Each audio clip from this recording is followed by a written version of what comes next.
अस्सलाम वालेकुम नाज़रीन, मैं हूं अरसलान खोकर। आप देख रहे हैं प्रोग्राम असल बात। साबिक DGISI लेफ्टिनेंट जनरल रिटायर्ड फैज़ हमीद को 14 साल कैद बामुशक्कत की सज़ा सुना दी गई है। अब बहुत सारे चीज़ें थी जिस पर बात हो रही थी, लेकिन 15 माह की मुकम्मल कार्रवाई, शवाहिद और उनको सारी सहूलतें जो उनके लीगल एस्पेक्ट या एड उन्हें चाहिए थी उन्हें दी गई। उसके बाद जो चीज़ें सामने आई उसके अंदर फैज़ हमीद साहब ने सियासी सरगर्मियों में मुलविस हुए, ऑफिशियल सीक्रेट एक्ट की खिलाफ वर्जी की, कुछ अफराद को गैर कानूनी नुकसान पहुँचाया, इख्तियारात सरकारी वसाइल का गलत इस्तेमाल किया, ये सब कुछ साबित हुआ। ये एक बहुत बड़ा पहलू होगा कि इस लेवल के आर्मी ऑफिसर, और एहतसाब की एक शानदार मिसाल भी होगी कि इस लेवल के आर्मी ऑफिसर को कोई भी कानून इंसाफ से बालातर नहीं है। जो जो उन पर साबित हुआ उसके मुताबिक उन्हें फील्ड जनरल कोर्ट मार्शल ने 14 साल की सज़ा सुनाई है।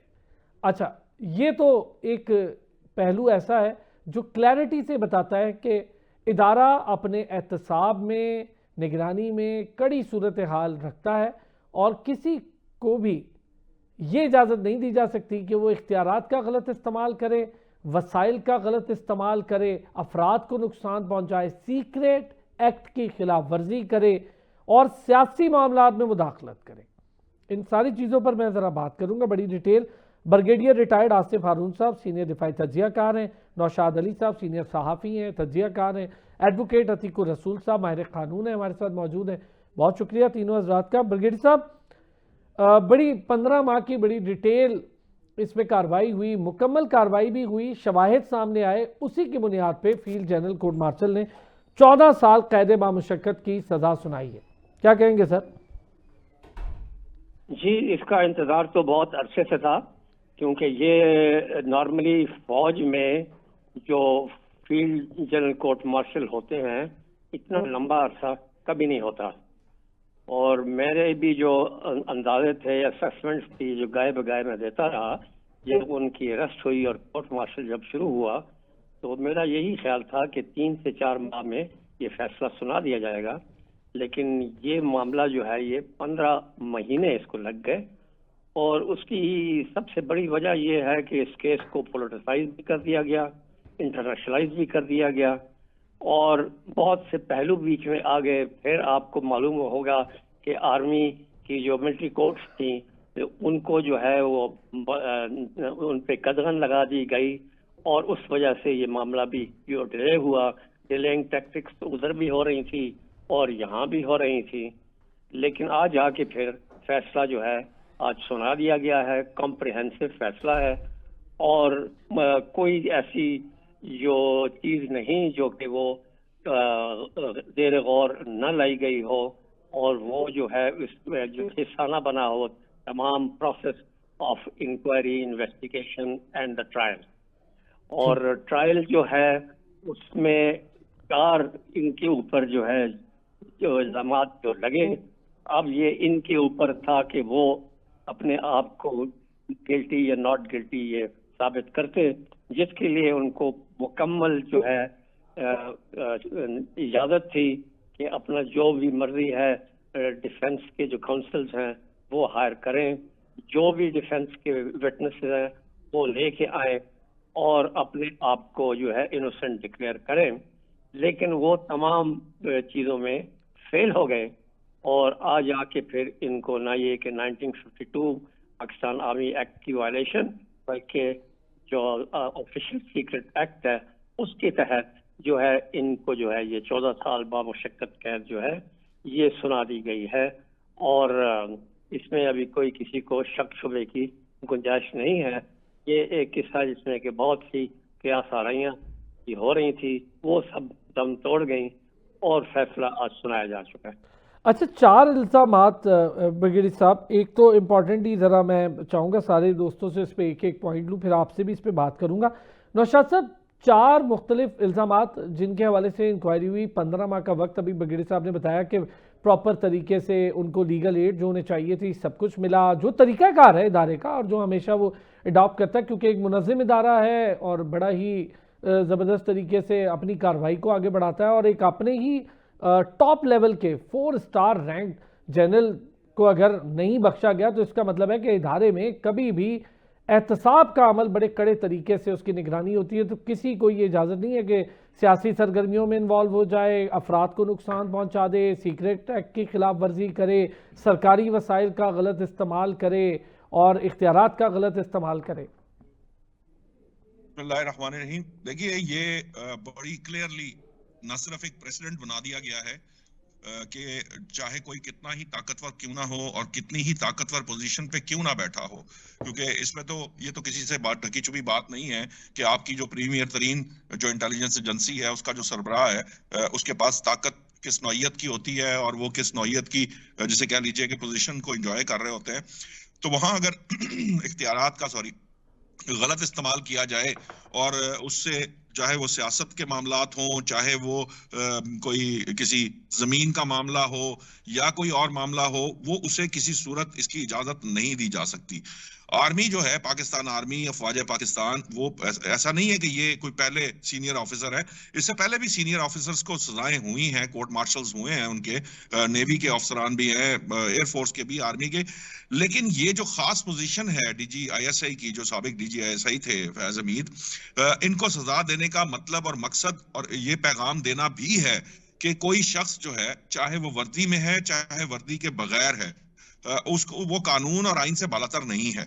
अब मामला ये है कि ये जो 15 माह की बात है, यकीनन बहुत तफसीलन ये मामला किया गया, ब्रिगेडियर साहब बेहतर जानते हैं या एडवोकेट साहब बेहतर जानते होंगे, लेकिन मेरी जो उसके मुताबिक, जो मेरी इल्म है उसके मुताबिक, जब कोई मिलिट्री कोर्ट फैसला कर लेती है, कोई फैसला सुनाने से पहले वो एक बार फिर जैक ब्रांच के पास जाता है और उसके जो मेरिट्स और डीमेरिट्स हैं उन सबको अच्छे तरीके से दोबारा से चेक किया जाता है सुनाने से पहले, ताकि उसमें कोई किस्म का झोल ना हो, क्योंकि ये यकीनन आप समझते हैं कि ये लोगों की तकदीर के फैसले होते हैं। और प्लस ये है कि आइंदा जो है वो उनको किसी किस्म की जो है वो रिलीफ ना मिल सके। ये इन सारी चीजों को और अपने जो जैसे कह लीजिए कि जो निज़ाम है सजाएं सुनाने का या जो सजा और जजा का निज़ाम है, अकाउंटेबिलिटी का निज़ाम है, उसकी सैंक्टिटी को बरकरार रखने के लिए ये जरूरी है कि वो फुल प्रूफ हो, उसके अंदर कोई ऐसी गुंजाइश ना हो जिस पर कल को कोई भी शख्स जो है वो उंगली उठा सके। ठीक है रसूल साहब, बड़े डिटेल तरीके से अभी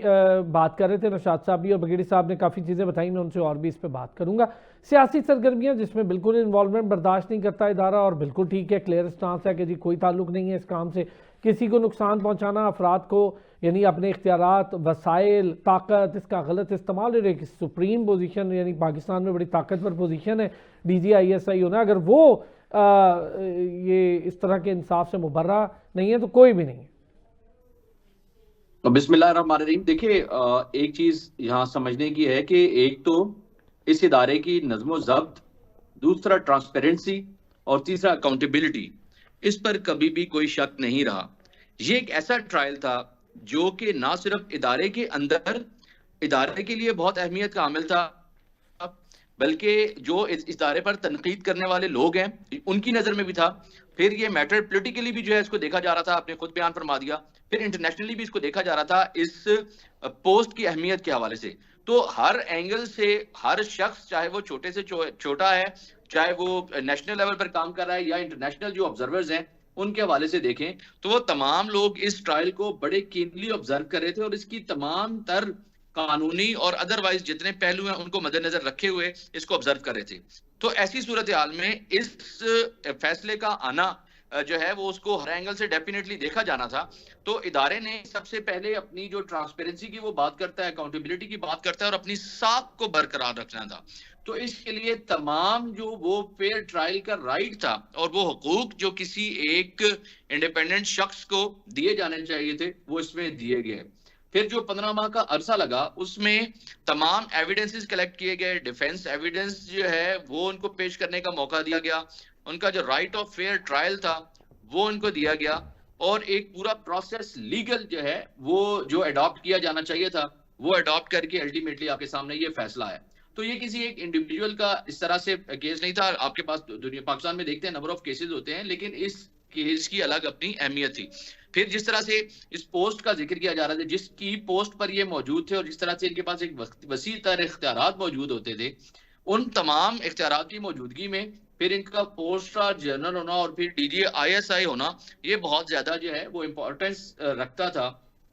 ऐसी सूरत हाल में ट्रायल के हवाले से कोई भी किसी किस्म का झोल या कोई कमी अगर खुदा ना खास्ता इसमें रह जाती, तो वो डेफिनेटली फिर इदारे और इस इदारे के साथ जो काम करने वाले लोग हैं उनकी साथ पर भी इसका असर पड़ सकता था। तो उन तमाम चीजों को मद्देनजर रखते हुए अल्टीमेटली ये फैसला आया जो अनप्रेसिडेंटेड किस्म का जो है वो आपको मूव नजर आ रहा है। तो मैं ये समझता हूं कि इसके हर पहलू को आप अगर गौर से देखें तो आपको जो ट्रांसपेरेंसी और अकाउंटेबिलिटी है वो आपको सतह पर आती नजर आएगी। ब्रिगेड साहब, ये जो ज़रा चार पहलुओं पर मैं थोड़ी सी आपसे बात करना चाहूँगा। एक तो सियासी मामलात में मुदाखलत बिल्कुल बर्दाश्त नहीं करता इदारा, बड़ा क्लियर स्टांस है इदारे का, चूँकि आप खुद लंबा अरसा सर्व किया आपने इदारे को और बड़ा ज़बरदस्त सर्व किया। दूसरा, सीक्रेट एक्ट की खिलाफ वर्जी, फिर उसके बाद इख्तियारात, यानी जब आपके पास इतनी ताकत हो उसका गलत इस्तेमाल करने की हरगिज़ इजाज़त नहीं है इदारे की तरफ से। और फिर उसके बाद सबसे इम्पॉर्टेंटली हम देखते हैं कि जब आप अफराद को नुकसान, यानी आपके अपने लोग हैं, अपने मामलात हैं, अफराद को नुकसान पहुंचाए, इदारा इन सारी चीज़ों पर बहुत सख्त एक्शन लेता है। ज़रा इसके हवाले से हमें बताइएगा। जी बिल्कुल आपने सही कहा कि इनकी इन्वॉल्वमेंट जो इनको चार्जेस जो लगे वो तो बहुत डीप रूटेड थे। अब देखिए कि इनकी रिटायरमेंट खुद इन्होंने जो मांगी दिसंबर 2022 में हुई। हमारा फौजी कानून ये कहता है कि जब फौजी रिटायर हो जाता है तो वो 2 साल तक जो है वो कम से कम या ना वो जॉब के लिए वो अप्लाई कर सकता है और खासकर पॉलिटिक्स में वो हिस्सा नहीं ले सकता। और जो सेंसिटिव अपॉइंटमेंट्स पे है वो 5 साल तक उनके ऊपर जो पाबंदी होती है, और जो इस तरह की अहम पोस्ट हैं उनकी ज्यादा मदद होती है, 8 साल से 10 साल तक की होती है। लेकिन इनकी केस में आपने ये देखा होगा कि शुरू दिन से ही जब ये रिटायर्ड हुए तो उन्होंने भरपूर तरीके से जो है ना अपना जो पॉलिटिक्स में जो इन्होंने काम शुरू किया हुआ था काफी टाइम से, जब ये डीजी सीएम थे उस वक्त से लेके सर्विस के दौरान और फिर उस सर्विस के दौरान भी जो है इन्होंने जारी और सारी रखा। और वो एक पॉलिटिकल पार्टी के एक किस्म के न ये कि वो एक एडवाइजर बने, उनके जो है ना आईज एंड ईयर्स भी बने, उनके इन्फॉर्मर भी बने, उनके स्ट्रेटजिस्ट भी बने और उनके प्लानर्स भी बने। फिर जहां तक ये ऑफिशियल सीक्रेट एक्ट का ताल्लुक है तो वो फिर जो कि इनके पास चीजें नहीं होनी चाहिए थी आफ्टर रिटायरमेंट, वो सेंसिटिव डॉक्यूमेंट्स वगैरह वो इनके पास थे और वो मिल गए। वो इनके घर से मिले, जो इनके चकवाल में एक बहुत बड़ा घर जो इन्होंने ये बनाया हुआ था, और वो एक बहुत खतरनाक पूरे हमारे अदारे का जो है वो उसके ऊपर जो है ना ये बहुत सेंसिटिव चीज थी, वो कैसे बर्दाश्त हो सकती। ये तमाम चीजें थी जो उनके सामने पेश की गई कि भाई ये आपकी चार्जेस है, अभी आप ये बताइए कि जी आप गिल्टी हैं या नॉन गिल्टी हैं।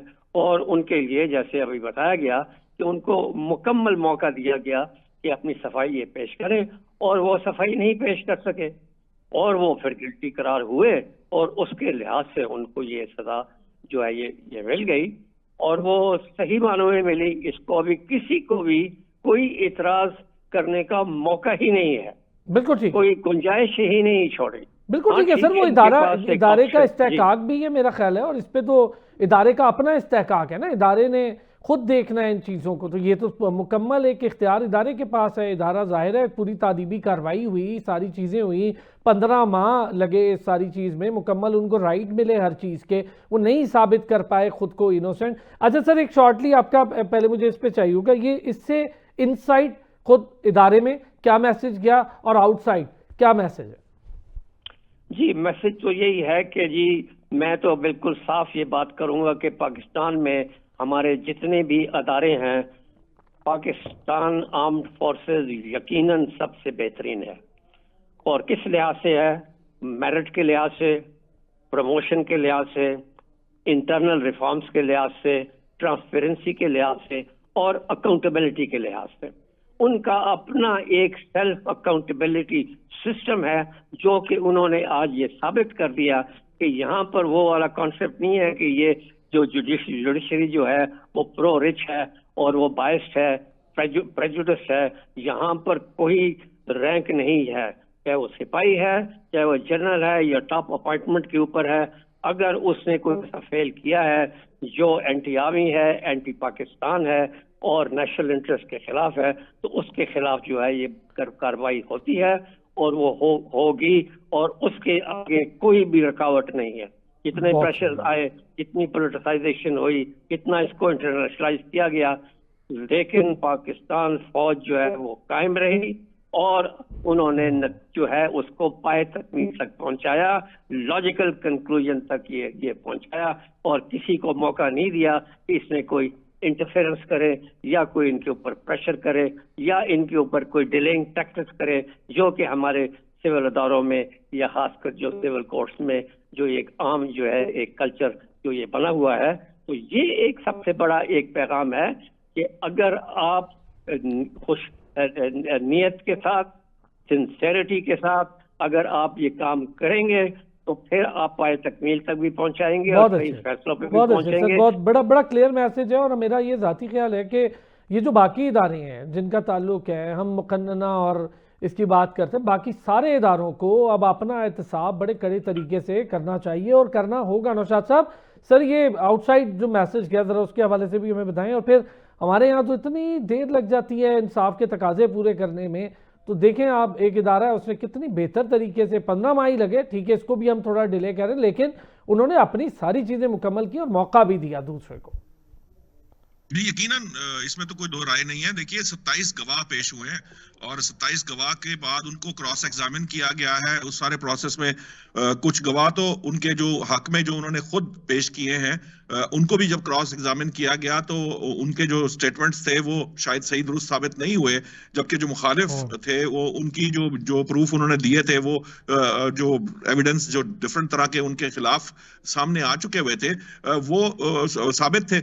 देखिए बात सिर्फ समझने की ये है कि ये जो सेल्फ अकाउंटेबिलिटी का निजाम बनाने का मकसद ही ये होता है कि आप बेसिकली अपने इदारे को ट्रांसपेरेंट वे में आगे बढ़ाते हैं। अभी ब्रिगेडियर साहब ने मेरिट की बात की है, चाहे वो उसकी जो इंडक्शन हो, चाहे वो उसकी वर्किंग हो, चाहे वो उसके अंदर जो पावर उसे इदारे की तरफ से अता की जाती है उसकी अब्यूज हो, तो हर मामले के ऊपर जब अकाउंटेबिलिटी हो रही होती है, मेरिट प्रिवेल कर रहा होता है, तो अल्टीमेटली इदारे जो हैं वो डिसिप्लिन्ड वे में आगे बढ़ रहे होते हैं। और जो डिसिप्लिन्ड वे में आगे बढ़ रहे होते हैं तो अल्टीमेटली वो रिजल्ट वो देते हैं जो मार्का हक की सूरत में हमें नजर आया। अब दूसरे जो दीगर इदारे हैं, जो बाकी दीगर, मैंने आपसे पहले भी कहा था, चाहे वो यूनिफॉर्म्ड है चाहे वो नॉन यूनिफॉर्म्ड है, इदारे होते ही ऐसे हैं। इदारों का मकसद ही ये होता है कि वो एक निजाम के तहत चलेंगे, एक डिसिप्लिन के तहत चलेंगे और वहां अकाउंटेबिलिटी जो है वो खुद इदारे अपनी सेल्फ अकाउंटेबिलिटी करेंगे। हमारे यहाँ तो सिविलियन इदारों में इंक्वायरियां लगा दी जाती हैं जो सिफारिशों की बुनियाद पे और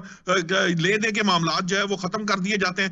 आप देखिए यहाँ कितनी सजाएं हुई। और ये जो अभी जो ये सिर्फ यही केस नहीं है, मिलिट्री कोर्ट्स ने जो दीगर 9 मई के बहुत सारे केसेस हैं उनकी सजाएं वो सुना के फारिग हो चुके हैं। उस दिन डीजी आईएसपीआर ने बड़ा क्लियरली कहा था कि हमारे पास सिर्फ जनरल फैज हमीद का केस है और एक और केस है, इसके अलावा हम सारे मुकदमात जो वो निपटा चुके हैं। अब ये जो 9 मई वाला मामला खुलना है, जो म्यूटनी वाला केस सामने आना है, अभी तो उसके अंदर जब चीजें आगे बढ़ेंगी तो उसके अंदर बहुत सारे लोग इन्वॉल्व होंगे। और आपको एक दिलचस्प बात भी बता देता हूं कि उनके खिलाफ जो सबूत है वो सबसे ज्यादा पाकिस्तान तहरीक इंसाफ के लोगों ने प्रोवाइड किया, जिनके बारे में कहा जा रहा था कि ये उनके जो है ना वो एडवाइजर भी बने हुए हैं, उनके जो है ये चलाने वाले भी बने हुए हैं।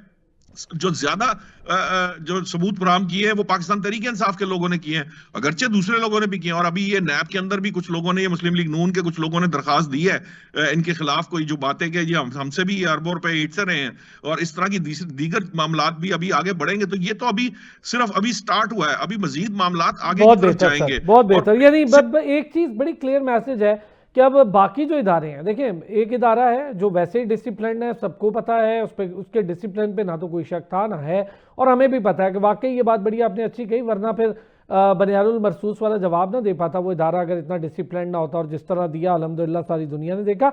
अब ये चीज़ें सब पर लागू होनी है कि जो जिस तरह से अपनी डोमेन से निकल के दूसरे की डोमेन की तरफ जाएगा उसको खुद एहतसाबी करनी होगी, वरना एहतसाब के अमल के लिए इंसाफ को अब आगे बढ़ना होगा। बहुत शुक्रिया ब्रिगेडियर साहब, thank you so much. Brigadier retired Asif Haroon साहब, नौशाद अली साहब, thank you so much. Atiqur Rasool advocate माहिर कानून हमारे साथ मौजूद थे, बहुत शुक्रिया उनका। लेकिन एक ब्रेक लेंगे, ब्रेक से जब वापस आएंगे पाकिस्तान का एक और बड़ा मसला वो है इकॉनमी कैसे चल रही है पाकिस्तान की, इन सारी चीज़ों पर बात करेंगे। IMF ने बेल आउट पैकेज तो दिया, क्या वाकई बेल आउट पैकेज है, क्या बेहतरी आ जाएगी और क्या हमारे लिए आगे फ्यूचर है इसका, जरा बात करेंगे एक ब्रेक के बाद। एक बार फिर खुश आमदीद कहेंगे पाकिस्तान इकॉनमी, उस पर करेंगे बात। ज़रा कुछ चीज़ें हो रही हैं, एक तो ग्लोबल डेवलपमेंट फाइनेंस कॉन्फ्रेंस है, उसमें शिरकत के लिए वज़ीर ख़जाना जा रहे हैं जी, वो भी मामला है। IMF ने 1 अरब 20 करोड़ डॉलर की जो बेल आउट पैकेज है वो दे दिया पाकिस्तान को, क्या फ़र्क पड़ेगा। अच्छा, जो तिजारत है, अफगान ट्रांजिट ट्रेड जिसको कहते हैं, अब अफगान ताजर मुश्किलात का शिकार हैं। हम तो कहते थे कि आप इंसानों की तरह रहना सीख लें हमारे साथ, आप मानते ही नहीं थे। हमने तो हमेशा अफगानिस्तान को सपोर्ट की थी, लेकिन वहाँ बैठे दहशतगर्द ग्रुपों ने चाहा ही नहीं था। तो अब वहाँ की आवाम की जिम्मेदारी है, वो वहाँ की हुकूमत को ज़रा पूछे ना कि ये क्या कर रहे हैं, और फिर उनकी मुश्किलात तो बढ़नी ही है।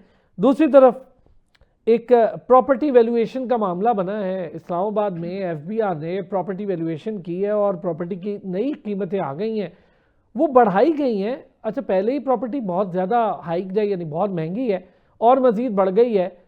68 मुख्तलिफ मकामात पर यह वैल्यूएशन हुई है और वो प्रॉपर्टी बढ़ी है। इससे क्या फ़र्क पड़ेगा, क्या वजह क्या है इसकी, क्यों बढ़ाई गई है। दूसरा, पानी, कहा जा रहा है जी ज़ेरे ज़मीन पानी की कमी है। ये सब इकॉनमी के मामलात हैं। कितना था आज से पहले 1990 में और अब 2024-25 में क्या सिचुएशन है, इस पर भी ज़रा बात करेंगे। पाकिस्तान की ओवरऑल इकॉनमी, हमारी कंज्यूमर मार्केट है, क्या कंजम्पशन पावर रह गई है कोई या नहीं, महंगाई बढ़ रही है, इंडस्ट्री का क्या हाल है, बिजनेस मैन तबका क्या कहता है, करप्शन की बातें हो रही हैं IMF की रिपोर्ट में, उससे क्या फ़र्क पड़ रहा है बिजनेस पर और आम आदमी की ज़िंदगी पर। काशिफ अनवर साहब, साबिक सदर Lahore chamber of commerce and industry रहे, और साथ ही साथ माहिर मईशत है नईम सिद्दीकी साहब, माहिर इक़्तिसादियात, माहिर मईशत हैं। बहुत शुक्रिया दोनों हजरात का। नईम साहब, पहले ज़रा इस पे आपका मुझे व्यू चाहिए, जो बेल आउट पैकेज मिल गया हमें IMF से, क्या फ़र्क पड़ जाएगा सर इकॉनमी में हमारा? वैसे तो कर्जा ही मिला, लेकिन क्या फ़र्क पड़ेगा? देखिए तो पाकिस्तान तो IMF से तकरीबन 24वां पैकेज है शायद, IMF का जो 7.2 बिलियन डॉलर की बात हो रही है, उसमें से ये 1.2 बिलियन डॉलर जो है वो ड्यू था, जिसमें जो 1 बिलियन डॉलर जो हमें मिला है वो और जो 200 मिलियन डॉलर है वो हमें रेजिलिएंट फंड फैसिलिटी से मिला है। तो ये पैसे मिल जाएंगे तो हमारे पास तकरीबन जो है आप समझ लें कि 3.3 बिलियन डॉलर की जो है ना इमदाद जो लोन है वो पूरा हो जाएगा। अब पाकिस्तान को इसका बहुत इंतज़ार था, क्योंकि एक तो हमारे स्टेट बैंक के रिज़र्व जो है वो 14 बिलियन डॉलर पे आगे थे, अब उसमें बेहतरी हो जाएगी। दूसरा, हमारे जो बायलैटरल और मल्टीलैटरल जो हमारे पार्टनर्स हैं उनके से हम फर्दर किसी भी बिज़नेस की बात कर सकते हैं, ADB से बात कर सकते हैं। और दूसरी जो लोनर एजेंसीज़ हैं जहाँ से पाकिस्तान जो फर्दर कोई बिज़नेस लोन वहाँ से जनरेट कर सकता है। तो ये बेसिकली एक आपको इंडिकेशन मिल जाती है, ये एक आपको सर्टिफिकेट मिल जाता है कि आपकी इकोनॉमी डोनर एजेंसीज या लोन एजेंसीज हैं उनसे मजीद बात कर रहे हैं जी। तो ये आपको एक लाइसेंस मिल जाता है कि आप फर्दर दूसरी जो डोनर एजेंसी, इसका लोकल इकोनॉमी में क्या है इम्पैक्ट? सर, लोकल इकोनॉमी में कोई इम्पैक्ट मेरे हिसाब से इस तरह नहीं आता कि हम तो ऑलरेडी कर्जे लेके और सारी डेट फाइनेंसिंग कर रहे हैं, अपने कर्जे उतारने की कोशिश कर रहे हैं। और ख़ास तौर पे जो हमारे लोकल डेट्स हैं वो आप देखें, जो अभी भी बातचीत हो रही है 18 अमेंडमेंट के बाद, जो आपका ज़्यादातर पैसा जो है वो सूबों को चला जाता है। और वो आज भी ये बात हो रही थी कि देखिए ये जो वो पैसे, पहले बात ये हुई थी कि आप अपने जो वफाक है वो अपने मुनाफे में से ये पैसा देगा, लेकिन अब तो वफाक को अपने रेवेन्यू में से ये पैसा देना पड़ रहा है। और जो रेवेन्यू में जो शॉर्टफॉल होता है उसको फिर आप दूसरी फुलफिल ही नहीं होता, वो लोन ले, तो ये तो कभी फुलफिल हो ही नहीं सकता। इसलिए अब ये रियलाइज़ किया गया है। तो आपने देखा आजकल ये बात चल रही है कि नए सूबे बनाए जाएं और ये जो NFC अवार्ड है इसको रिविज़िट किया जाए। तो इस पर डिस्कशन इसलिए हो रही है कि अब मैं नहीं समझता कि वफाक के बाद ऐसी गुंजाइश रह गई है कि वो फर्दर इतना जो बोझ है वो बर्दाश्त कर सके। और 8 देखिए तकरीबन 9,500 बिलियन तो बैंकों का लोन इस वक्त वफाक के सर पे आ गया है और अभी फर्दर लोन लेने की गुंजाइश नहीं है। और आपने देखा कि IMF ने स्टेट बैंक से लोन लेने से भी मना कर दिया, बल्कि स्टेट बैंक को बाहर कर दिया है कि वो गवर्नमेंट को कोई लोन नहीं देगा। इसलिए आप देखा सारी डाइवर्शन गवर्नमेंट की इस वक्त जो है वो कमर्शियल बैंकों की तरफ है। कैसे करेंगे इसको ठीक कैसे? काशिफ अनवर साहब, ये जो अभी नईम साहब बता रहे हैं बात, अब गवर्नमेंट भी लोन स्टेट बैंक से भी नहीं ले सकेगी और भी मामला पहले ही बड़ा लोन हो गया है। और ये जो हमारे यहाँ 1 अरब 20 करोड़ डॉलर के लोन पर हम खुश हो रहे हैं, ये लोन का क्या कोई ट्रिकल डाउन इफेक्ट होता है कभी? आप बिजनेस कम्युनिटी हैं, आप तक कोई इफेक्ट आया कभी? साहब की बात को थोड़ा सा और आगे बढ़ाऊंगा कि अगर ये जो हमें IMF से पैसे मिलते हैं तो हमें ये सर्टिफिकेट मिल जाता है कि हम और मल्टीनेशनल डोनर एजेंसी से कर्जा लेने के काबिल हो गए हैं।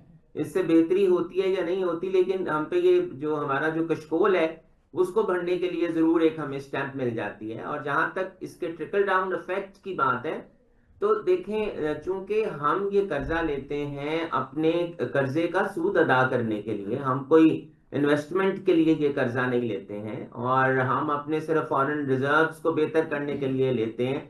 और अभी भी आपने पिछले दिनों खबर पढ़ी थी कि सऊदी अरब ने जो $3 बिलियन हैं उसने दोबारा उसको 1 साल के लिए एक्सटेंड कर दिया है कि जो इस वक्त हमारी किटी में भी पैसा पड़ा है वो भी हमारे दोस्तों का है, हमारा कम है। अब जो उसका इफेक्ट बिजनेस कम्युनिटी पे आता है वो ये आता है कि हमारी डिवेल्युएशन नहीं होती, जो बार बार एक ये बात जो सबको डर लगता है कि भाई इस वक्त बहुत अनस्टेबिलिटी है कि पता नहीं रुपी वर्सेस डॉलर पैरिटी क्या हो जाएगी। और उसकी जो नॉर्मल एक लेमैन में उसकी एक्सप्लेनेशन दी जाती है कि चूंकि IMF की किस्त आ रही है, हमने कर्जा देना है, तो इस वजह से तो यहाँ ये स्टेबिलिटी जरूर आ जाएगी। और जब आपकी रुपये और डॉलर की आपकी पैरिटी में कोई चेंज नहीं आता तो अल्टीमेटली आपकी प्राइसेस में कोई चेंज नहीं आता।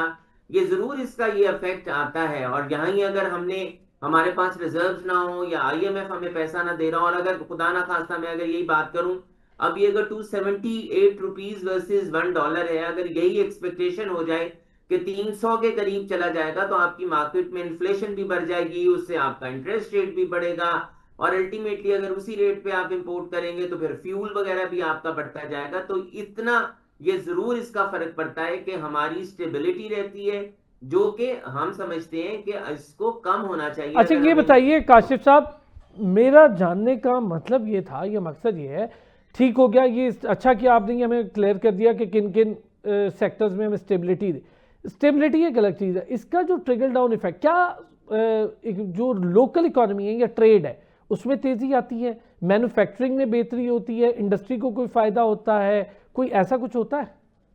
देखिए सच ऐसा नहीं होता, लेकिन उसका जैसा कि मैंने आपसे कहा उसका इनडायरेक्ट इफेक्ट आता है। अगर हमारा रुपये और डॉलर, अगर रुपया और डॉलर की पैरिटी अगर डिस्टर्ब हो जाएगी तो इंपोर्ट का रेट आपका चेंज हो जाएगा। जो इंपोर्टर्स हैं या जो इंडस्ट्री है उसके लिए आपकी जब कॉस्ट बढ़ेगी तो आपकी जब आप मार्केट को सप्लाई करेंगे तो उसकी चीज बढ़ जाएगी। तो इनडायरेक्ट इफेक्ट आता है, डायरेक्ट इफेक्ट उसका नहीं आता। तो ये मेरी जाती राय तो यही है कि इसकी स्टेबिलिटी होना बहुत जरूरी है IMF के साथ। और जो हमारे दोस्त ममालिक भी हैं, हमें याद होगा कि आज से 1-2 साल पहले सऊदी अरब और चाइना ने भी इनकार कर दिया था कि वो तब तक हमें लोन नहीं देंगे जब तक हम IMF के साथ अपनी नेगोशिएशन नहीं करेंगे और IMF हमें लोन नहीं सैंक्शन करेगा। तो प्राइम मिनिस्टर साहब शहबाज शरीफ साहब ने बिल्कुल 11th आवर पे अपना उनकी प्रेसिडेंट को मिले थे IMF के, और हमारा जो लोन था वो रिन्यू हुआ था। तो ये फवायदे हैं हमारी इकोनॉमी में, और अगर ये मिलता है तो अल्टीमेटली इसका नुकसान अवाम को नहीं होता, और अगर नहीं मिलेगा तो इसका नुकसान अवाम को। अब जरा मैं आप दोनों हजरात से, नईम साहब ये तो शॉर्ट टर्म हो गई हमारे पास पॉलिसी, ठीक है जी, एक किस्त आ गई, एक ट्रांच आ गई, हम एक शॉर्ट टर्म पॉलिसी डिराइव कर लेते हैं। लेकिन ये जो शॉर्ट टर्म पॉलिसी है 3-4 महीने का वक्त ले लें, चलें अगली ट्रांच से पहले का वक्त ले लें, इन बिटवीन क्या हम वो इस्लाहात जो वर्ड है वो कर लेते हैं कि चले एक तरफ लोन लिया था उसके जो इम्पैक्ट्स थे उस पर हमने सारे कॉर्नर्स को टिक कर लिया, अब हमें ये चीज़ें कम से कम परेशानी नहीं देगी, अब हमें अगले स्टेप पे चल, क्या ऐसा होता है? सर देखें, लास्ट टाइम भी प्रोग्राम में हमने इसी पे बात की थी कि अदारा जाती इस्लाहात के ऊपर IMF ने एक रिपोर्ट जारी की पाकिस्तान के लिए, जिसमें कहा गया कि किन किन एरियाज़ में वीकनेस है और उसको आपने कैसे कंट्रोल करना है। उसमें एक चीज़ तो जो FBR में उन्होंने कहा इस्लाहत करें। दूसरा आप देखें कि SIFC के जो हेड हैं उन्होंने भी आखिर ये कह दिया कि जितनी टैक्सेशन पाकिस्तान में है और जितनी हैवी टैक्सेशन है इसमें बाहर से हमें इन्वेस्टमेंट लेके आने में मुश्किलात पेश आ रही हैं, बल्कि लोकल भी जो हमारा वेंडर है या लोकल जो हमारा बिजनेसमैन है वो भी मुश्किलात का शिकार है। इसी वजह से आप देखें कि हमारी बहुत सारी कंपनी जो है वो बंद हो रही है। अच्छा ये लोग चले जो मल्टीनेशनल जा रही है वो तो एक अलग बात है, लेकिन अगर काशी साहब लाहौर में बैठते हैं तो इनको पता है कि लाहौर एक हमारा इंडस्ट्रियल सिटी है, उसके अलावा हब है सर, बिजनेस उसके हब है, इर्द गिर्द कराची गुजरांवाला लाहौर। है, उसके साथ सियालकोट है। तो ये एक बहुत जो सियालकोट इंडिपेंडेंटली $2 बिलियन से ज़्यादा की एक्सपोर्ट करता है। अब देखें हमारी ऑलमोस्ट करता है या करता था? मतलब करता था या अभी तक अगर आप उसका पिछले 10 साल का डाटा उठा के देखें तो हमारी एक्सपोर्ट नहीं बढ़ रही। सर्जिकल आइटम्स इतने जबरदस्त हुआ करते थे, होते वो भी अब थे खत्म और होना शुरू आहिस्ता हो गए। आहिस्ता देखिए सियालकोट हमारी से। हमने उसमें ग्रोथ नहीं की है और यही वजह है कि Sports हमें industry में मुश्किलात कर सकते थे काम, वो नहीं अच्छा किया। देखिए ये जो हमारी SME सेक्टर है ना, छोटी मार्केट है, जो हमारा छोटा बिजनेसमैन है जो भरा पड़ा है, गुजरांवाला, फैसलाबाद, सियालकोट, लाहौर, वजीराबाद, ये सारे इंडस्ट्रियल छोटे छोटे शहर हैं। सही कह रहे हैं, जो पंखे, हीटर, वॉशिंग और हाँ मशीन, जी, इन चीज़ों पे और बहुत काम करते उनकी थे। उनकी लाइफ इतनी मिजरेबल हो गई है कि यकीन करें बहुत सारे लोगों ने हमारी बात हुई है, वो कह रहे हैं यार हम बेहतर है बिजनेस ना ही करें, क्योंकि अगर बिजनेस करके नुकसान ही करना है। अब आप देखें कि आजकल FBR वाले जो है जगह जगह छापे मार रहे हैं, जगह जगह दुकानों पे जा रहे हैं, फैक्ट्रियों में जा रहे हैं, उनको सील कर रहे हैं। मतलब आप देखें कि लाइफ सेविंग ड्रग्स बनाने वाली फैक्ट्री जाके सील कर दी CDA ने। इस तरह FBI जा रहा है मुख्तलिफ जगह पे जाके रिकॉर्ड उठा रहे हैं उनका। भाई अगर आप लोगों को आप नोटिस दें, आप उनके पास जाके बैठ जाएं, भाई आप 40B लगा दें, अपने इंस्पेक्टर वहाँ बिठा दें, ऑडिटर बिठा दें, उनका काम ना बंद करें कि आप अपना काम करते नहीं। जैसे देखिए जापान जैसा मुल्क है वहाँ पे भी ऑडिटर्स आते हैं, लेकिन वो ना किसी से चाय की प्याली मांगते हैं, ना किसी काम में वो दखलंदाजी करते हैं। वो एक साइड पे बैठ जाती हैं, अकाउंट्स वाले कहते हैं हमें किताबें दे दें, लेकिन यहाँ से नहीं कि चाय की प्याली तो ये भी नहीं मांगते, सुना है सर भारी रकम मांगते। देखिए यहाँ पे सर सबसे बड़ा प्रॉब्लम ये है कि जब आपके किसी की आप एक दफ़ा बिजनेस को बंद कर देते हैं ना, तो यकीन करें वो सारी ज़िंदगी दोबारा कारोबार उस हौसले से नहीं कर सकता, उस हिम्मत से नहीं कर सकता, उसके अंदर सारी आस उम्मीद जो वो सब टूट जाती है। मैंने अभी आगे 2-3 टॉपिक और भी टच करने, तो प्रॉपर्टी वैल्यूएशन पे भी बात करेंगे। काशिफ साहब पहले आपका इस पे कमेंट, ये जो नईम साहब ने कहा, चूंकि आप लाहौर चेंबर के खुद प्रेसिडेंट रहे, ये चीज़ें आपके साथ कनेक्टेड हैं, आप जानते हैं चीज़ों को बड़े बेहतर तरीके। ये सियालकोट में सर्जिकल, हम स्पोर्ट्स इंडस्ट्री तो खैर अब क्या मैं नाम ही लूँ, लेकिन सर्जिकल बड़े ज़बरदस्त आइटम्स हुआ, वो भी ख़त्म हो गई। फिर ये जो गुजरांवाला और ये इंडस्ट्री का इन्होंने जिक्र किया, पंखे, वॉशिंग मशीन, हीट, ये चीज़ें बड़ी ज़बरदस्त हुई, अब वो भी हम नहीं देख पा रहे। और सेरेमिक की इंडस्ट्री थी वो भी अब नहीं हम देख पा रहे। तो देखिए हम 5 सेक्टर्स में जो हम 5 सेक्टर्स की बात करते थे, टेक्सटाइल की, लेदर की, स्पोर्ट्स की और सर्जिकल की, तो जो सबसे बड़ा इसमें कंसर्न आया वो फिर वही टैक्सेशन का है। मिनिमम टैक्स जो था अभी उसको 2% कर दिया गया है। पहले आपको फुल एंड फाइनल होता था एक्सपोर्टर्स के लिए 1% दे के उनका कोई बाद में कोई FBR की तरफ से टैक्सेशन की रिक्वायरमेंट नहीं होती थी, लेकिन अब वो दोबारा उन्हें उसी तरह से अकाउंट्स बनाने और करने। देखें अकाउंट्स बनाने और करने में शायद कोई प्रॉब्लम नहीं है, लेकिन जो सबसे बड़ा मसला इस वक्त इंडस्ट्री के साथ कि जो काम करता है, जो डॉक्यूमेंटेशन करता है, प्रॉब्लम्स उसके लिए हैं, मुश्किलात उसके लिए हैं, पेनल्टीज उसके लिए हैं, रिक्वायरमेंट्स उसके लिए हैं। उसने सिर्फ अपना ही टैक्स अदा नहीं करना, वो जिनको सप्लाईज दे रहा है उनका टैक्स भी अदा करना है। फिर उसने आगे रिटेलर्स का भी बताना है, उसने आगे अपने तमाम उन लोगों का भी बताना है आप किसको दे रहे हैं। देखें हमें जब तक हम ऐसे कवानीन नहीं बनाएंगे, जब तक ग्राउंड रियलिटीज के मुताबिक, मैं तो बार बार ये कहता हूं आप जरूर कवानीन बनाएं, ग्राउंड रियलिटीज के मुताबिक कवानीन को बनाएं, हमसे हमारा सवाल करें, हमसे अगलों के मुतालिक ना पूछें। तो एक्सपोर्ट तो जी इसमें कोई दो राय नहीं है कि एक्सपोर्ट उस तरह से नहीं बढ़ी है जिस तरह से एक्सपोर्ट को बढ़ना चाहिए था, और वो यही वजह है कि आपकी लोकल इंडस्ट्री यहाँ पर बंद हो रही है। हम कैसे अपनी एक्सपोर्ट को बढ़ा, या अपने ट्रेड, अगर हम दूसरी तरफ ये बात करें कि अगर हम अपने ट्रेड डेफिसिट को कम करना चाहते हैं तो हम अपनी इंपोर्ट को कैसे कम कर सकते हैं या एक्सपोर्ट को कैसे बढ़ा सकते हैं। तो दोनों तरफ हमारा नेगेटिव एंड पे जा रहा है, हमारी एक्सपोर्ट भी उस तरह से नहीं बढ़ रही और हमारी इंपोर्ट भी बढ़ती जा रही है, जिसकी वजह से आपका ट्रेड डेफिसिट बढ़ता जा रहा है। और इंपोर्ट बढ़ना बुरी बात नहीं है, लेकिन इंपोर्ट करके वैल्यू एडिशन के साथ एक्सपोर्ट ना करना बुरी बात है। हमारी इंपोर्ट होनी चाहिए मशीनरी की, हमारी इंपोर्ट होनी चाहिए उस रॉ मटेरियल की जिसको हम अपने मुल्क के अंदर बना के एक्सपोर्ट कर सकें। ठीक हो गया। हम इस तरह से ये नाकाम रहे हैं। सर एक तो जीरो रेटिंग का खात्मा, बड़ा वो SRO हमने एंड के, कोई मुझे तो पता नहीं इसका कोई फायदा दिखा नहीं, और खत्म किया तो पता नहीं बिजनेस कम्युनिटी उसमें इन्वॉल्व थी या नहीं। अच्छा चूंकि वक्त कम है सर, टॉपिक ज़्यादा, मुझे ये बताएं सर, ये जो प्रॉपर्टी वैल्यूएशन है क्या फ़र्क पड़ रहा है इससे, क्यों की गई? 68 मकामात पे प्रॉपर्टी की वैल्यू बढ़ा दी, क्या कोई फ़ायदा होने जा रहा है FBR को या आम आदमी को? सर जी ये एक बड़ा सीरियस इशू है जो प्रॉपर्टी के मामलात में, ख़ास तौर पे ये जो अभी FBR ने खामोशी से जो है इस्लामाबाद में प्रॉपर्टी की वैल्यूएशन, जो DC रेट जिसको आप कहते हैं या FBR रेट, जिसके ऊपर कि आप ट्रांजैक्शन करेंगे अब, यानी कि ये नहीं हो सकता कि आपने कोई प्रॉपर्टी अगर 1 करोड़ किया तो अगर उसका DC रेट 20 लाख था तो अब वो बढ़ा दिया उन्होंने।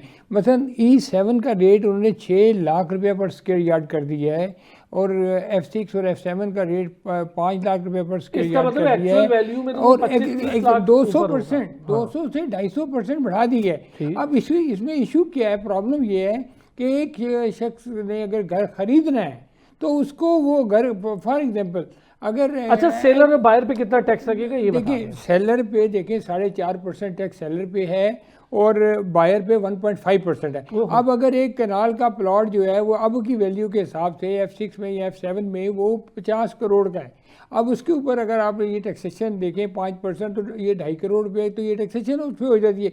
उसके बाद CDA में जब आप ट्रांसफ़र कराने जाते हैं तो 3% दोनों को देना पड़ता है, सेलर को भी बायर को भी। वो तो भी बेसिकली देखें सर, अब मुश्किलात ये हैं कि ये जो रियल एस्टेट बिजनेस है, पहले ही शायद IMF का दबाव है या क्या है, ये काफ़ी इस वक्त जो है तनाव का शिकार है और काफ़ी ये सख्ती का शिकार है। लेकिन इसके बाद अब ये डायरेक्ट जो हर वो शख्स जो अपना मकान बेचना या ख़रीदना चाहता है या जो पाकिस्तान में ये इस्लामाबाद में को घर लेना चाहता है, तो मैं नहीं समझता कि कोई शख्स भी अब इतनी वाइट मनी इकट्ठी कर सकता है कि जिससे वो घर खरीदे। पहले तो एक था कि DC रेट पे आप घर खरीद लेते थे, अब शायद ये जो वैल्यूएशन आई है इसमें 200 से 250% है और ये रातों रात हुआ है।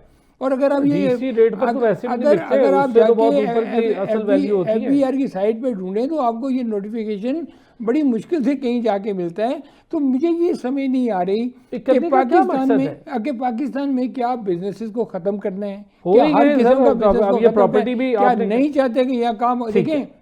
सर अभी मैं जरा ये काशिफ साहब से पहले इस पे कमेंट दूं, उसके बाद आपके काशिफ साहब ये एक नई चीज़ के वैल्यूएशन कर लें 68 मकामात, शायद लाहौर भी अगले आने वाले दिनों में हो जाए, कराची भी हो जाए। अब ये जो टैक्सेशन का इन्होंने हमें सारा फार्मूला या परसेंटेज बताइए तो इतनी ज़्यादा है, ना कोई बेचेगा ना खरीदेगा।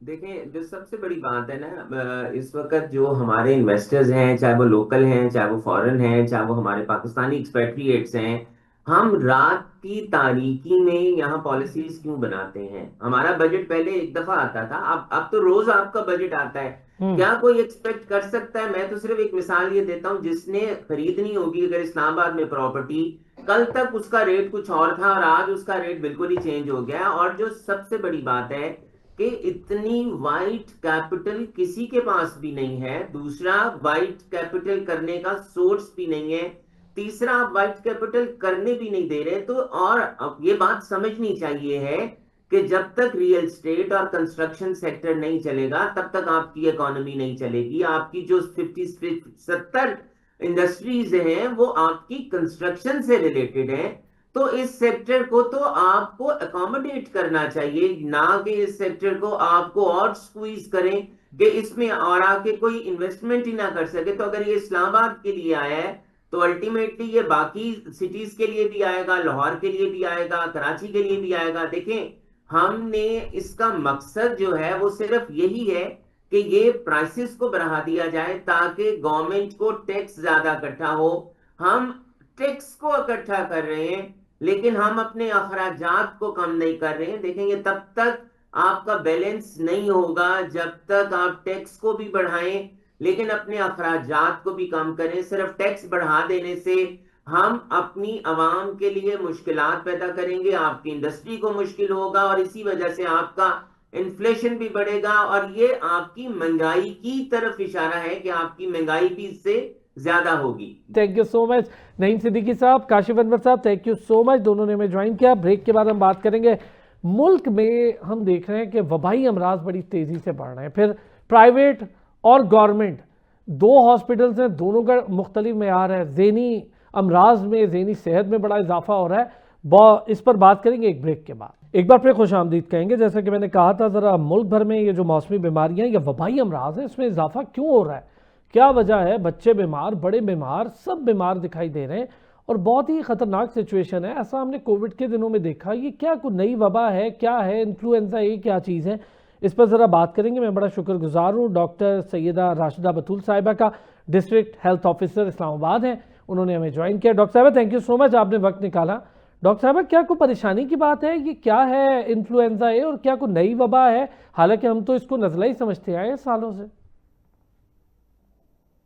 जी जी, अस्सलाम वालेकुम जी, thank you for having me. जी, ये तो मौसम की आपको पता है कि इन्फ्लुएंजा, ये इन्फ्लुएंजा लाइक इलनेसेस हैं आजकल। जो आपकी इन्वायरमेंट है, आपका बारिश नहीं हो रही, मौसम की तब्दीली, फ़ज़ाई आलूदगी और जो दीगर वजूहात, उसकी वजह से केसेस रिपोर्ट हो रहे हैं। बिल्कुल, ये नज़ला ज़ुकाम, बुखार इसी तरह यानी आपके जो प्रेजेंट हो रहे हैं वो इसी तरह ही हो रहे हैं।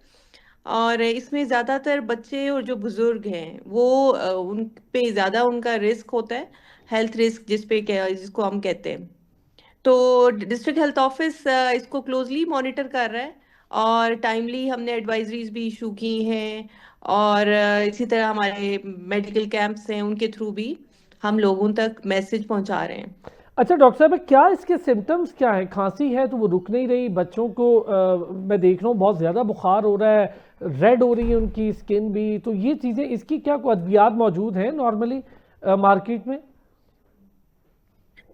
देखिए, इसके ये सिम्टोमेटिक ट्रीटमेंट ही होती हैं, कोई एज सच कोई स्पेसिफिक, क्योंकि ये वायरल इलनेसेस हैं।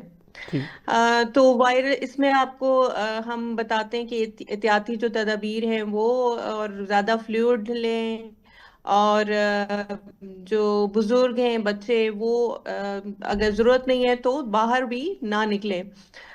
अगर निकलते हैं तो मास्क का इस्तेमाल ज़रूर करें। और मेडिसिन जो है वो नॉर्मल हमारी पैरासीटामोल हो गई, बुखार है तो आप पैरासीटामोल ले लें। एंटी एलर्जिक, क्योंकि काफ़ी लोग जो होते हैं वो सेंसिटिव होते हैं, एलर्जीज भी होती हैं, एस्थमेटिक होते हैं, तो उनको ज़्यादा केयरफुल रहना पड़ता है। अच्छा डॉक्टर साहब, इसके साथ ज़रा बताइएगा, क्या हम जो अभी देख रहे हैं ये वबाई अमराज की एक सीक्वेंस है, तो कोई ख़ास वजह है कि कोविड के बाद से ये अजीब सा सीक्वेंस हम देख रहे हैं, कभी कुछ, लेकिन इन सारों में दो तीन चीज़ें बड़ी मुश्तरक है। एक तो बुखार जो अलामात में, एक नज़ला और एक चेस्ट का प्रॉब्लम, खांसी। ये क्या वजह है? बिल्कुल आपने सही कहा। एक तो जो हमारी डाइटरी हैबिट्स भी हैं वो भी तो ऐसी ही हो रही हैं, हम लोग जंक डाइट पे ज्यादा जा रहे हैं, हमारे बच्चे भी ऐसे। तो वो जो इम्यूनिटी होती है ना, हमारे जो बुजुर्ग होते थे, आप देखें आज तक वो हमसे शायद बेहतर चल रहे हैं, फिर रहे हैं, लेकिन हमारे बच्चे जो हैं वो बहुत सेंसिटिव, जी जरा सा बुखार हुआ बस लेट के। तो वजूहात यही है कि हमारी डाइटरी हैबिट्स नहीं ठीक। दूसरी बात है कि जो इन्वायरमेंटल इफेक्ट्स भी हैं, आप देखें बारिश होती है तो बंद नहीं होती, और रुकती है तो अब रुकेगी। अब ड्राई सीजन इतने अरसे से चल रहा है, तो स्मॉग जो है आप देखें, और पोल्यूशन का भी लेवल जो है, हमारा एयर क्वालिटी इंडेक्स है वो भी, जो हमारा लेवल है वो काफी बढ़ गया है। तो उसकी वजह से ये सारे इफेक्ट, और आपका जो ये सारी पोल्यूशन हो गई और ये इन्वायरमेंटल इफेक्ट्स हैं, आपकी रेस्पिरेटरी सिस्टम जो होता है उस पे इफेक्ट करता है। तो वो हमारी छाती, हमारा गला, नज़ला जुकाम, और उसके जो सामने ये सिम्टम्स जो होते हैं हमारे, इस पे सामने आते हैं। बहुत सही हो गया। अच्छा ये बताइएगा डॉक्टर साहब, क्या आपके नोटिस में है चीज़ के लेबॉर्ट्री टेस्ट जो है, प्राइवेट लेबॉर्ट्रीज हो गई, क्या बात, ये बहुत महंगे होते जा रहे हैं। आमतौर पे डॉक्टर्स बड़े आराम से लिख देते हैं, लेकिन आम आदमी करवा नहीं पाता है। इसके हवाले से कोई काम कर रहे हैं हमारा हेल्थ डिपार्टमेंट? जी बिल्कुल, आप सही कह रहे हैं कि कुछ जिस तरह के टैक्स और ये हो गए हैं कि जब हम उनसे पूछते हैं तो मैं भी जब जाती हूँ लैब पे, हम अफोर्ड करना हमारे लिए मुश्किल है, तो जाहिर है आम लोग जो गरीब लोग कैसे करेंगे? तो वो यही है कि जी हमारे टैक्सेस बढ़ गए हैं, हम क्या करें, मजबूरी है। डिस्ट्रिक्ट हेल्थ ऑफिस हम लोग भी कोशिश कर रहे हैं कि हमारे जो भी रिसोर्सेज हैं अवेलेबल, जो हमारे बजट है उसके अंदर रह के हम अपनी हेल्थ फैसिलिटीज पे हमने free of cost medical test रखे हुए हैं। लेकिन वही बात है कि वो एक लिमिट में है ना, कि कुछ कुछ इस तरह के स्पेशलाइज्ड टेस्ट होते हैं वो हम उसको रेफर करना पड़ता है हमें, हमारे पिम्स हो गया, पॉली क्लिनिक हो गया, या फिर लोगों को प्राइवेट लैब्स में जाना पड़ता है। इस्लामाबाद के जो रिहायशी हैं, जो आउटरीच, जो हमारी पेरिफेरीज पे रहते हैं, उनके लिए हम आउटरीच कैंप्स कंडक्ट करते हैं, और महीने में तकरीबन 12 से 14 कैंप्स हो रहे हैं। ठीक। और वो ऐसी जगहों पे होते हैं जहाँ पे जो कोई स्लम्स हैं, अर्बन स्लम्स हो गए, रूरल साइड पे भी जहाँ पे एक्सेस लोगों के लिए मुश्किल है, तो वहाँ पे हम फैमिली प्लानिंग की, जनरल मेडिसिन अवेलेबल होती हैं, जो टेस्ट हो रहे होते हैं, रैपिड डायग्नोस्टिक टेस्ट हो रहे हैं, और फ्री ऑफ कॉस्ट मेडिसिन भी दी जाती है। ठीक हो गया। और अच्छा उसके डॉक्टर अलावा साहब, ये तो हो गई बेसिक ना, बेसिक बीमारियों की हम बात कर रहे हैं। जो जी इससे ज़रा ऊपर लेवल या इंटेंस है, जिसमें मुख्तलिफ कैंसर है, ब्लड कैंसर है, ज़हनी अमराज में बड़ा इजाफा हो रहा है, इसके हवाले से क्या सहूलियात हैं हमारे पास गवर्नमेंट लेवल पे? जी जी बिल्कुल, मैं आपको बता रही थी, जैसे कैंप्स का ही मैं आपको बताऊं कि उसमें हमने मेंटल हेल्थ पे काउंसलर्स और ताकि जो हमारे जाते हैं और वहाँ पे अवेयरनेस सेशंस भी करते हैं और लोगों को काउंसलिंग और उन असेस करते हैं। ऐसे ही जिस तरह ब्रेस्ट कैंसर के जो मरीज हैं, जो सर्वाइवर्स हैं, उनकी भी काउंसलिंग हो रही है, और उनके लिए एग्जामिनेशन वो हमारी टीम चाहती है, और वहाँ पे कम्युनिटी में भी कर रही होती है, और जो हमारी हेल्थ फैसिलिटीज पे आते हैं वहाँ पे भी फैसिलिटी है कि सेल्फ चेक जो होता है वो खुद भी कर सकते हैं, उनको तरीका भी बताया जाता है। उसके अलावा जो रेफरल है, जो जहाँ पे नहीं है वहाँ पे हम उनको रेफर करते हैं पिम्स पॉली क्लिनिक, जो हमारी गवर्नमेंट हेल्थ फैसिलिटीज हैं वहाँ पे। पिम्स में ये ब्रेस्ट स्क्रीनिंग जो वहाँ पे फैसिलिटीज हैं पूरी, और ट्रीटमेंट भी हो रही है, एक स्पेशलाइज्ड एक यूनिट है, और ठीक वहाँ है। पे MRI है। जी अच्छा, ये जो डॉक्टर साहब हालत ज़ार है हॉस्पिटल्स की, सफाई के हवाले से मैं बात करूँ, हाइजीन के मसाइल हैं, सफाई का इशू है, इस पर कितनी नज़र है? और मैं समझता हूँ कि ये चीज़ अगर बेहतर हो, बैठने की सहूलत हो, जो साथ आते हैं वो बेचारे दर बदर में अक्सर देख रहा होता हूँ, मेरा एक आधी बारी कभी हमें डॉक्टर अवेलेबल ना हो संडे के दिन तो फिर हम चले जाते हैं कभी पॉली क्लिनिक, तो बड़ा मुश्किल हो जाता है कि वहाँ खुद भी खड़े हो तो लोगों को भी देख रहे होते हैं। तो इन चीज़ों पर थोड़ा सा तवज्जो देने की मेरा ख्याल है ज़्यादा ज़रूरत है। जी बिल्कुल बिल्कुल, हुकूमत कोशिश कर रही है, और अभी जो रिसेंटली डिसीजन था कि हम स्पेशली सिक्योरिटी एंड जेनिटोरियल सर्विसेज इनको आउटसोर्स कर दें, तो तमाम हॉस्पिटल्स जो हमारे गवर्नमेंट सेटअप में है, इंक्लूडिंग पिम्स पॉली क्लिनिक और DHO, हमने अपनी जो आउटसोर्स की हैं ये सर्विसेज, ताकि सर्विस बेहतर हम प्रोवाइड कर सकें। सफाई के भी हालात काफ़ी बेहतर हो गए। लेकिन जहाँ तक आप कहते हैं क्राउड वाकई बहुत है, क्योंकि बर्डन हमारे जो हॉस्पिटल 30-40 साल पहले बने थे, तो वो उन नंबर्स उस पॉपुलेशन को देख के बने थे। सही तो बात है। अब 30 साल के बाद भी अगर आप एक्सपेक्ट करें कि वो वही हॉस्पिटल इतनी पॉपुलेशन को, और हाँ, ना सिर्फ इतनी, और इस्लामाबाद में आपको पता है कि मूवमेंट कितनी है, बिल्कुल। हमारे प्रोविंसेस से भी, हमारे कश्मीर गिलगित के पेशेंट्स भी आ रहे होते हैं, तो इनको केटर करना वाकई बहुत मुश्किल है। और ये मैं तो सलूट करूंगी उन डॉक्टर्स को जो कि इसके बावजूद काम कर रहे हैं, वहां इतने पे मुश्किल हालात कर में रहे काम कर रहे हैं। सही बात है। कर रहे बहुत शुक्रिया डॉक्टर सैयदा राशिदा बतूल, आपका, आपने बड़ा वक्त निकाला हमारे लिए। डिस्ट्रिक्ट हेल्थ ऑफिसर इस्लामाबाद है, और बड़े मैं सलाम भी कहूँगा, बड़ी उन्होंने जुर्रत के साथ हर चीज़ को बोल्डली, जो चीज़ एक्सेप्ट करनी थी, जिसमें बेहतरी आनी थी, उस पर बात की। बहुत शुक्रिया। फिर होती है जी पीर के दिन आपसे मुलाकात। अपना ख्याल रखिएगा।